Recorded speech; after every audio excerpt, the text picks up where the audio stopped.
Unleashed Hollywood News. The final episode of the White Lotus Season 3 left fans devastated, shocked, and desperately needing answers. In true Mike White fashion, what began as a luxurious, reflective vacation unraveled into a heartbreaking, tragic conclusion that nobody saw coming. Though in hindsight maybe we should have. Running a full 90 minutes, the finale wasn't just an episode, it was an emotional roller coaster that closed the season with explosive drama and gut-wrenching revelations. At the center of it all were Chelsea, played by Amy Lou Wood, and Rick, portrayed by Walton Goggins, two characters who went from understated side stories to the emotional core of the entire season. Rick was on a quest for peace, haunted by the long-standing trauma of his father's mysterious death. Chelsea, emotionally grounded and deeply empathetic, seemed to offer him solace and stability. The two slowly formed a bond that fans found genuine and tender, with many rooting for them to be the emotional redemption arc in a season otherwise packed with tension, betrayal, and secrets. But in The White Lotus, healing rarely comes without a cost. Just as Rick began to feel grounded, a ghost from his past returned. Jim Hollinger, played with haunting gravitas by Scott Glenn. Rick believed Jim had a hand in his father's death, and when Jim reappeared at the resort, Rick's suppressed rage boiled over. In a snap decision driven by pain and misbelief, Rick shot him. That alone would have been a major twist. But the real gut punch came moments later when Sridhara, portrayed by Lek Patravati, calmly delivered the truth. Jim was Rick's father. The very man Rick believed responsible for his trauma was the one he lost all those years ago, alive and standing before him only to be gunned down by his own son. What followed was a violent shootout, chaotic and tragic, ending in the deaths of both Rick and Chelsea. Their demise was sudden, brutal, and emotionally devastating, turning what had been a redemptive arc into a horrifying conclusion. Fans were stunned, many left in silence as the credits rolled. Charlotte Lubon, who played Chloe, had warned viewers ahead of time in an interview with The Hollywood Reporter, "People are going to hate Mike White."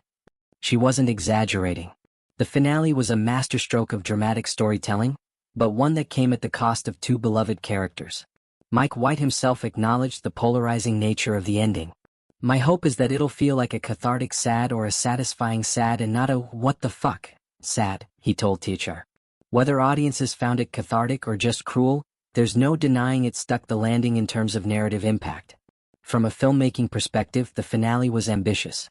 White wrote and directed the entire episode, calling it the piece of work that I'm like, I can't believe I did that.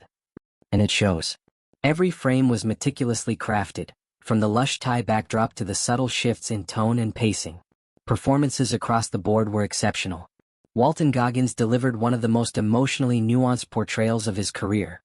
His spiral from hope to horror was heartbreaking. Amy Lou Wood gave Chelsea warmth and depth that made her loss all the more tragic. And Scott Glenn, with only a handful of scenes, managed to add haunting weight to the final twist. The fan reaction was immediate and intense. Social media lit up with hashtags like #WhiteLotusFinale and #RickandChelseaForever. Some praised the finale as bold and poetic. Others called it too dark. But the debate itself proves the show's power. It made people feel something deeply. Thematically, Season 3 explored identity, perception, and the way unresolved trauma can shape lives. Rick's arc, in particular, felt like a cautionary tale about the destructive power of false narratives. He was a man desperate for closure, and when he thought he'd found justice, he'd actually killed the person he longed for most. Chelsea's death was a tragic echo of collateral damage, someone caught in the emotional crossfire of someone else's trauma.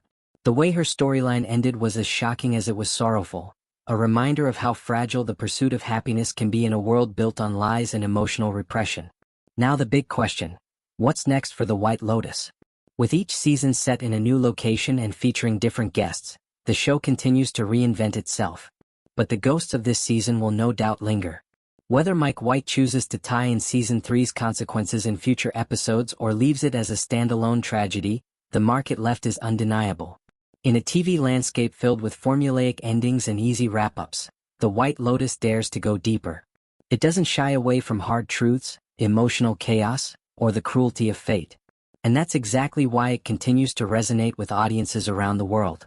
This has been Unleashed Hollywood News, your go-to source for everything jaw-dropping in entertainment.